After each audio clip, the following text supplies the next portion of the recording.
प्रस्तुत है प्रेमचंद की कहानी बूढ़ी काकी। बुढ़ापा बहुधा बचपन का पुनरागमन हुआ करता है। बूढ़ी काकी में जिह्वा स्वाद के सिवा और कोई चेष्टा शेष न थी और न अपने कष्टों की ओर आकर्षित करने का रोने के अतिरिक्त कोई दूसरा सहारा ही। समस्त इंद्रियां, नेत्र, हाथ और पैर जवाब दे चुके थे। पृथ्वी पर पड़ी रहती और घरवाले कोई बात उनकी इच्छा के प्रतिकूल करते, भोजन का समय टल जाता या उसका परिमाण पूर्ण न होता, अथवा बाजार से कोई वस्तु आती और उन्हें ना मिलती तो वे रोने लगती थी। उनका रोना सिसकना साधारण रोना ना था, वे गला फाड़ फाड़ कर रोती थी। उनके पतिदेव को स्वर्ग सिधारे कालांतर हो चुका था। बेटे तरुण हो होकर चल बसे थे। अब एक भतीजे के सिवा और कोई न था। उसी भतीजे के नाम उन्होंने अपनी सारी संपत्ति लिख दी थी। भतीजे ने संपत्ति लिखते समय तो खूब लंबे चौड़े वादे किए, परंतु वे सब वादे केवल कुली डिपो के दलालों के दिखाए हुए सब्ज बाग थे। यद्यपि उस संपत्ति की वार्षिक आय 150-200 रुपये से कम न थी, तथापि बूढ़ी काकी को पेट भर भोजन भी कठिनाई से मिलता था। इसमें उनके भतीजे पंडित बुद्धिराम का अपराध था अथवा उनकी अर्धांगिनी श्रीमती रूपा का, इसका निर्णय करना सहज नहीं। बुद्धिराम स्वभाव के सज्जन थे, किंतु उसी समय तक जब तक कि उनके कोष पर कोई आँच न आए। रूपा स्वभाव से तीव्र थी सही, पर ईश्वर से डरती थी। अतएव बूढ़ी काकी को उसकी तीव्रता उतनी न खलती थी जितनी बुद्धिराम की भलमनसाहत। बुद्धिराम को कभी कभी अपने अत्याचार का खेद होता था। विचारते कि इसी संपत्ति के कारण मैं इस समय भला मानुष बना बैठा हूँ। यदि मौखिक आश्वासन और सूखी सहानुभूति से स्थिति में सुधार हो सकता तो उन्हें कदाचित कोई आपत्ति न होती, परंतु विशेष व्यय का भय उनकी सचेष्टा को दबाए रखता था। यहाँ तक कि यदि द्वार पर कोई भला आदमी बैठा होता और बूढ़ी काकी उस समय अपना राग लापने लगती तो वह आग हो जाते और घर में आकर उन्हें जोर से डांटते। लड़कों को बुढ़ों से स्वाभाविक विद्वेष होता ही है, और फिर जब माता पिता का यह रंग देखते तो बूढ़ी काकी को और सताया करते। किंतु कोई चुटकी काट कर भागता, कोई उन पर पानी की कुल्ली कर देता। काकी चीख मार कर रोती, परंतु यह बात प्रसिद्ध थी कि वह केवल खाने के लिए रोती थी। अतएव उनके संताप और आर्तनाद पर कोई ध्यान नहीं देता था। हाँ, काफी क्रोधातुर होकर बच्चों को गालियां देने लगती तो रूपा घटनास्थल पर आ पहुंचती। इस भय से काकी अपनी जीवा कृपाण का कदाचित ही प्रयोग करती थी। यद्यपि उपद्रव शांति का यह उपाय रोने से कहीं अधिक उपयुक्त था। संपूर्ण परिवार में यदि काकी से किसी का अनुराग था तो वह बुद्धिराम की छोटी लड़की लाडली थी। लाडली अपने दोनों भाइयों के भय से अपने हिस्से की मिठाई चबेना बूढ़ी काकी के पास बैठकर खाया करती थी।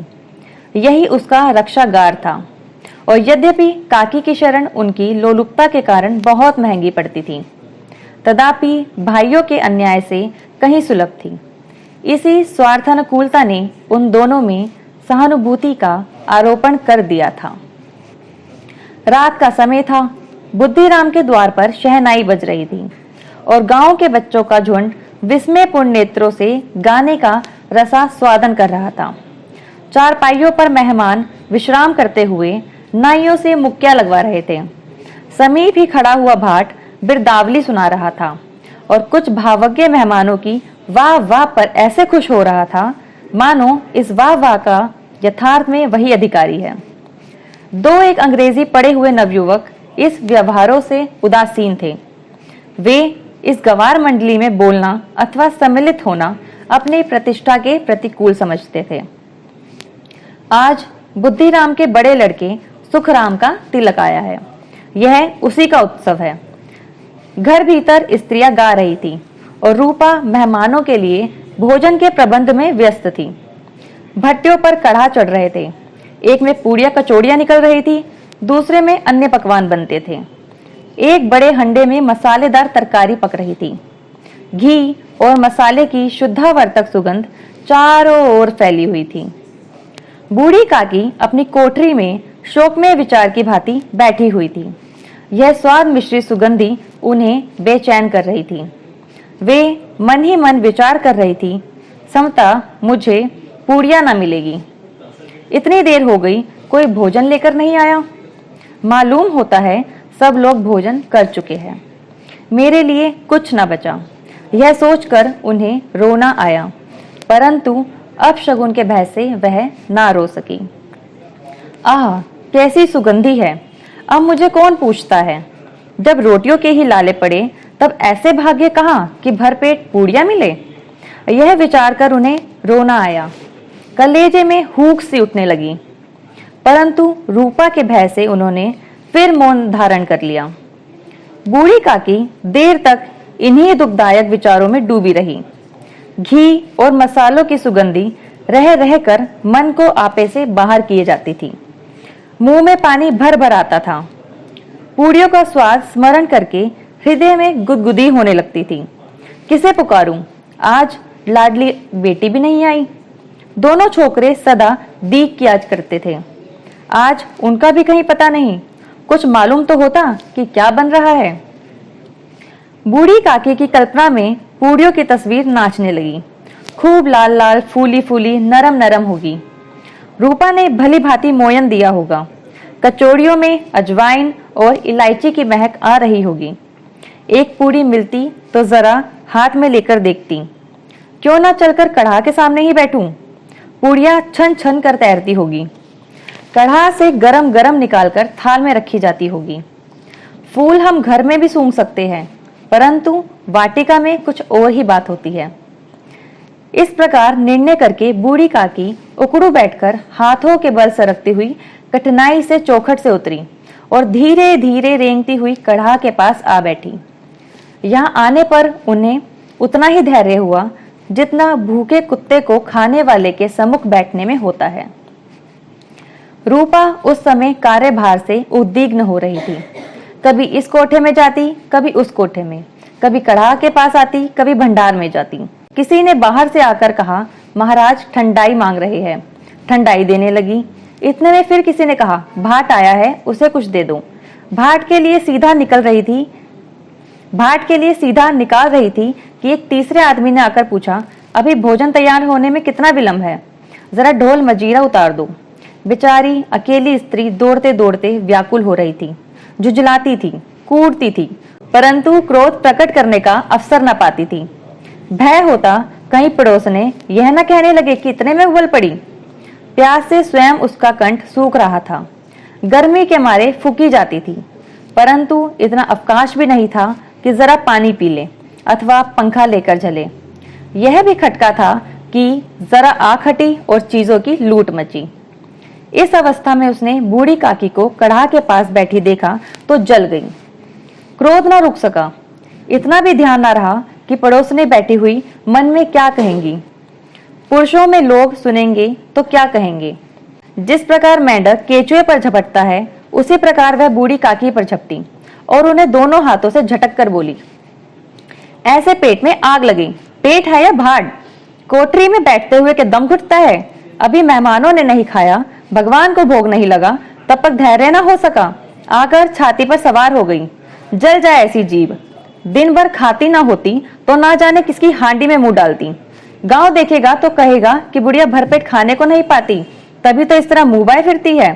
डायर न मरे न माचा छोड़े, नाम बेचने पर लगी है, नाक कटवा कर दम लेगी। इतना ठूसती है ना जाने कहाँ भस्म हो जाता है। लो, भला चाहती हो तो जाकर कोठरी में बैठो, जब घर के लोग खाने लगेंगे तब तुम्हें भी मिलेगा। तुम कोई देवी नहीं हो, चाहे किसी के मुंह में पानी ना जाए, परंतु तुम्हारी पूजा पहले ही हो जाए। बूढ़ी काकी ने सिर न उठाया, न रोई न बोली, चुपचाप रेंगती हुई अपनी कोठरी में चली गई। आघात ऐसा कठोर था कि हृदय और मस्तिष्क की संपूर्ण शक्तियां, संपूर्ण विचार और संपूर्ण भार उसी ओर आकर्षित हो गए थे। नदी में जब कगार का कोई वृहद खंड कटकर गिरता है तो आसपास का जल समूह चारों ओर से उसी स्थान को पूरा करने के लिए दौड़ता है। भोजन तैयार हो गया। आंगन में पत्तल पड़ गई। मेहमान खाने लगे। स्त्रियों ने जेवनार गीत गाना आरंभ कर दिया। मेहमान के नाई और सेवकगण भी उसी मंडली के साथ किंतु कुछ हटकर भोजन करने बैठे थे, परंतु सभ्यानुसार जब तक सबके सब खा ना ले कोई उठ नहीं सकता था। दो एक मेहमान जो कुछ पढ़े लिखे थे सेवकों के दीर्घाहार पर जुझला रहे थे। वे इस बंधन को व्यर्थ और बेसिर पैर की बात समझते थे। बूढ़ी काकी अपनी कोठरी में जाकर पश्चाताप कर रही थी कि मैं कहां से कहां गई। उन्हें रूपा पर क्रोध नहीं था, अपनी जल्दबाजी पर दुख था। सच ही तो है, जब तक मेहमान लोग भोजन ना कर चुकेंगे घर वाले कैसे खाएंगे। मुझसे इतनी देर भी नहीं रहा गया, सबके सामने पानी उतर गया। अब जब तक कोई बुलाने ना आएगा ना जाऊंगी। मन ही मन इसी प्रकार का विचार कर वह बुलावे की प्रतीक्षा करने लगी, परंतु घी की रुचिकर सबास बड़ी ही धैर्य परीक्षक प्रतीत हो रही थी। उन्हें एक एक पल एक एक युग के समान मालूम होता था। अब पत्थल बिछ गई होगी, अब मेहमान आ गए होंगे, लोग हाथ पैर धो रहे हैं, नाई पानी दे रहा है, मालूम होता है लोग खाने बैठ गए। जेवनार गाया जा रहा है, धीरे धीरे एक गीत गुनगुनाने लगी। उन्हें मालूम हुआ कि मुझे गाते देर हो गई। क्या इतनी देर तक लोग भोजन कर ही रहे होंगे? किसी की आवाज नहीं सुनाई देती, अवश्य ही लोग खा पी कर चले गए। मुझे कोई बुलाने नहीं आया। रूपा चिढ़ गई है, क्या जाने ना बुलाए। सोचती हो कि आप ही आएगी, वह कोई मेहमान तो नहीं जो उन्हें बुलाऊं। बूढ़ी काकी चलने के लिए तैयार हुई, यह विश्वास कि 1 मिनट में पूड़ियां और मसालेदार तरकारियां सामने आएगी उनकी स्वादेंद्रियों को गुदगुदाने लगा। उन्होंने मन में तरह तरह के मंसूबे बांधे। तरकारी से पूड़ियां खाऊंगी, फिर दही और शक्कर से कचौड़ियां रायते के साथ मजेदार मालूम होगी। चाहे कोई बुरा माने चाहे भला, मैं तो मांग मांग कर खाऊंगी। यही ना लोग कहेंगे कि इन्हें विचार नहीं। कहा करे, इतने दिन बाद पूड़ियां मिल रही है तो मुंह झूठा करके थोड़ी ही उठ जाऊंगी। वह उकड़ू बैठकर हाथों के बल सरकती हुई आंगन में आई, परंतु हाय दुर्भाग्य, अभिलाषा ने अपने पुराने स्वभाव के अनुसार समय की मिथ्या कल्पना की थी। मेहमान मंडली अभी बैठी हुई थी। कोई खाकर उंगलियां चाटता, कोई तिरछे नेत्रों से देखता था कि और लोग अभी खा रहे हैं या नहीं। कोई इस चिंता में था कि पत्तल पर पूड़ियां छूटी जाती है, किसी तरह इन्हें भीतर रख लेता। कोई दही खाकर जीभ चटकारता था, परंतु दूसरा दोना मांगते संकोच करता था कि इतने में बूढ़ी काकी रेंगती हुई उनके बीच में जा पहुंची। कई आदमी चौंक कर उठ खड़े हुए, पुकारने लगे, अरे यह बुढ़िया कौन है? यह कहां से आ गई? देखो किसी को छू ना दे। पंडित बुद्धिराम काकी को देखते ही क्रोध से तिल मिला गए। पूड़ियों का थाल लिए खड़े थे, थाल को जमीन पर पटक दिया और जिस प्रकार निर्दय महाजन अपने किसी बेईमान और भगोड़े कर्जदार को देखते ही झपट कर उसका टेटुआ पकड़ लेता है, उसी तरह लपक कर उन्होंने बूढ़ी काकी के दोनों हाथ पकड़े और घसीटते हुए लाकर उन्हें अंधेरी कोठरी में धम से पटक दिया। बूढ़ी काकी की आशा रूपी वाटिका लू के एक ही झोंके से नष्ट विनष्ट हो गई। मेहमानों ने भोजन किया, घर वालों ने भोजन किया, बाजे वाले, धोबी, चमार भी भोजन कर चुके, परंतु बूढ़ी काकी को किसी ने न पूछा। बुद्धिराम और रूपा दोनों ही बूढ़ी काकी को उनकी निर्लजता के लिए दंड देने का निश्चय कर चुके थे। उनके बुढ़ापे पर, दीनता पर, हत ज्ञान पर किसी को करुणा न आती थी। अकेली लाडली उनके लिए कूद रही थी। लाडली को काकी से अत्यंत प्रेम था। बेचारी भोली लड़की थी, बाल विनोद और चंचलता की उसमें गंध तक ना थी। दोनों बार जब उसके माता पिता ने काकी को निर्दयता से घसीटा तो लाडली का हृदय ऐंठ कर रह गया। वह जुझला रही थी कि यह लोग काकी को क्यों बहुत सी पूड़ियां नहीं दे देते। क्या मेहमान सबकी सब खा जाएंगे? और यदि काकी ने मेहमानों से पहले खा लिया तो क्या बिगड़ जाएगा? वह काकी के पास जाकर उन्हें धैर्य देना चाहती थी, परंतु माता के भय से ना जाती थी। उसने अपने हिस्से की पूड़ियां बिल्कुल ना खाई थी, अपनी गुड़ियों की पिटारी में बंद कर रखी थी। वह उन पूड़ियों को काकी के पास ले जाना चाहती थी। उसका हृदय अधीर हो रहा था। बूढ़ी काकी मेरी बात सुनते ही उठ बैठेंगी, पूड़ियां देखकर कैसी प्रसन्न होगी, मुझे खूब प्यार करेंगी। रात के 11 बज गए थे। रूपा आंगन में पड़ी सो रही थी। लाडली की आंखों में नींद ना आती थी। काकी को पूड़ियाँ खिलाने की खुशी उसे सोने न देती थी। उसने गुड़ियों की पिटारी सामने ही रखी थी। जब विश्वास हो गया कि अम्मा अब सो रही है तो वह चुपके से उठी और विचारने लगी, कैसे चलूं। चारों ओर अंधेरा था, केवल चूल्हे में आग चमक रही थी। चूल्हे के पास एक कुत्ता लेटा हुआ था। लाडली की दृष्टि द्वार के सामने वाले नीम की ओर गई। उसे मालूम हुआ कि उस पर हनुमान जी बैठे हुए हैं। उनकी पूंछ, उनकी गदा सब स्पष्ट दिखाई दे रही थी। मारे भय के उसने आंखें बंद कर ली। इतने में कुत्ता उठ बैठा। लाडली को साहस हुआ। कई सोए हुए मनुष्यों के बदले एक भागता हुआ कुत्ता उसके लिए अधिक धैर्य का कारण हुआ। उसने पिटारी उठाई और बूढ़ी काकी की ओर चली। बूढ़ी काकी को केवल इतना स्मरण था कि किसी ने मेरे हाथ पकड़कर घसीटे। फिर ऐसा मालूम हुआ जैसे कोई पहाड़ पर उठाए लिए जाता है। उनके पैर बार बार पत्थरों से टकराए। तब किसी ने उन्हें पहाड़ पर से पटका। वे मूर्छित हो गई। जब वे सचेत हुई तो किसी की जरा आहट भी ना मिलती थी। समझी कि सब लोग खा पीकर सो गए और उनके साथ मेरी तकदीर भी सो गई। रात कैसे कटेगी? राम, क्या खाऊं? पेट में अग्नि धधक रही है। हाँ, किसी ने मेरी सूध ना ली। क्या मेरा ही पेट काटने से धन जुट जाएगा? इन लोगों को इतनी भी दया नहीं आती कि जाने बुढ़िया कब मर जाए। उसका जी क्यों दुखावे? मैं पेट की रोटियां ही खाती हूं कि कुछ और? इस पर यह हाल। मैं अंधी अपाहिज ठहरी, ना को सुनूं ना बूझूं। यदि आंगन में चली गई तो क्या बुद्धिराम से इतना कहते न बनता था कि काकी, अभी लोग खा रहे हैं, फिर आना। मुझे घसीटा, पटका। उन्हीं पूड़ियों के लिए रूपा ने सबके सामने गालियां दी। उन्हीं पूड़ियों के लिए इतनी दुर्गति करने पर भी उनका पत्थर का कलेजा ना पसीजा। सबको खिलाया, मेरी बात तक ना पूछी। जब तभी ना दी तब अब क्या देंगे? यह विचार कर काकी निराश में संतोष के साथ लेट गई। गलानी से गला भर भर आता था, परंतु मेहमानों के भय से रोती न थी। सहसा उनके कानों में आवाज आई, काकी उठो, मैं पूड़ियां लाई हूं। काकी ने लाडली की बोली पहचानी। चटपट उठ बैठी, दोनों हाथों से लाडली को टटोला और उसे गोद में बिठा लिया। लाडली ने पूड़ियां निकाल कर दी। काकी से पूछा, क्या तुम्हारी अम्मा ने दी है? लाडली ने कहा, नहीं, यह मेरे हिस्से की है। काकी पूड़ियों पर टूट पड़ी। 5 मिनट में पिटारी खाली हो गई। लाडली ने पूछा, काकी पेट भर गया? जैसे थोड़ी सी वर्षा ठंडक के स्थान पर और भी गर्मी पैदा कर देती है, उसी भांति इन थोड़ी सी पूड़ियों ने काकी की शुद्धा को और इच्छा को उत्तेजित कर दिया था। बोली, नहीं बेटी, जाकर अम्मा से और मांग लाओ। लाडली ने कहा, अम्मा सोती है, जगाऊंगी तो मारेंगी। काकी ने पिटारी को फिर टटोला। उसमें कुछ खुरचन गिरे थे। उन्हें निकालकर वे खा गई। बार बार होठ चाटती थी, चटकारे भरती थी। हृदय मसोस रहा था कि और पूड़ियां कैसे पाऊं। संतोष सेतु जब टूट जाता है तब इच्छा का बहाव अपरिमित हो जाता है।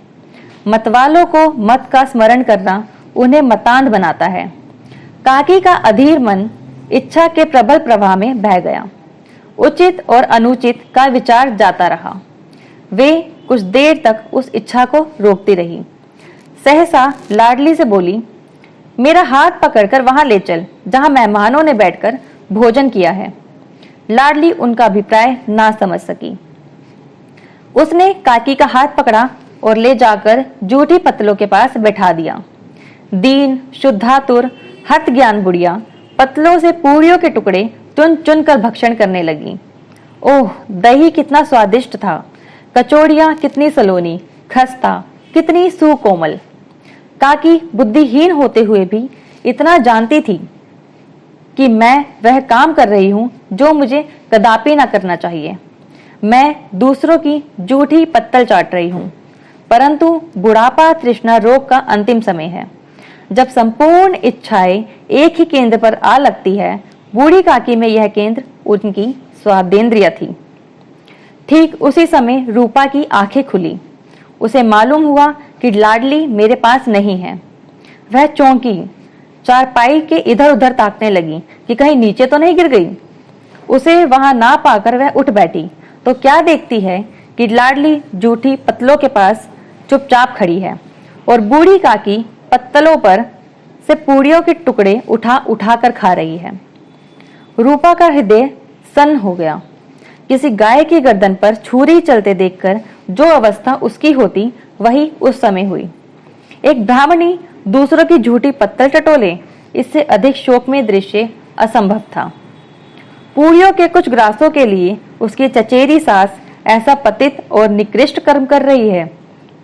यह वह दृश्य था जिसे देखकर देखने वालों के हृदय कांप उठते हैं। ऐसा प्रतीत होता मानो जमीन रुक गई, आसमान चक्कर खा रहा है, संसार पर कोई नई विपत्ति आने वाली है। रूपा को क्रोध न आया, शोक के सम्मुख क्रोध कहां। करुणा और भय से उसकी आंखें भर आई। इस अधर्म के पाप का भागी कौन है? उसने सच्चे हृदय से गगन मंडल की ओर हाथ उठाकर कहा, परमात्मा मेरे बच्चों पर दया करो, बस अधर्म का दंड मुझे मत दो, नहीं तो मेरा सत्यानाश हो जाएगा। रूपा को अपनी स्वार्थपरता और अन्याय इस प्रकार प्रत्यक्ष रूप में भी ना देख पड़े थे। वह सोचने लगी, हाय कितनी निर्दयी हूं, जिसकी संपत्ति से मुझे 200 रुपया वार्षिक आय हो रही है, उसकी यह दुर्गति, और मेरे कारण। हे दया में भगवान, मुझसे बड़ी भारी चूक हुई है, मुझे क्षमा करो। आज मेरे बेटे का तिलक था, सैकड़ों मनुष्य ने भोजन पाया, मैं उनके इशारे की दासी बनी रही, अपने नाम के लिए सैकड़ों रुपए व्यय कर दिए, परंतु जिसकी बदौलत हजारों रुपए खाए, उसे इस उत्सव में भी भरपेट भोजन न दे सकी। केवल इसी कारण तो वह वृद्धा असहाय है। रूपा ने दिया जलाया, अपने भंडार का द्वार खोला और एक थाली में संपूर्ण सामग्रियां सजाकर लिए हुए बूढ़ी काकी की ओर चली। आधी रात जा चुकी थी। आकाश पर तारों के थाल सजे हुए थे और उन पर बैठे हुए देवगण स्वर्गीय पदार्थ सजा रहे थे, परंतु उनमें किसी को वह परमानंद प्राप्त न हो सकता था जो बूढ़ी काकी को अपने सम्मुख थाल देखकर प्राप्त हुआ। रूपा ने कंठावरुद्ध स्वर में कहा, काकी उठो, भोजन कर लो, मुझसे बड़ी भूल हुई, उसका बुरा न मानना। परमात्मा से प्रार्थना कर दो कि वह मेरा अपराध क्षमा कर दे। भोले भाले बच्चों की भांति जो मिठाइयां पाकर मार और तिरस्कार सब भूल जाता है, बूढ़ी काकी वैसे ही सब भुलाकर बैठी हुई खाना खा रही थी। उनके एक एक रोए से सच्ची सदिच्छाएं निकल रही थी और रूपा बैठी स्वर्गीय दृश्य का आनंद लेने में निमग्न थी। धन्यवाद।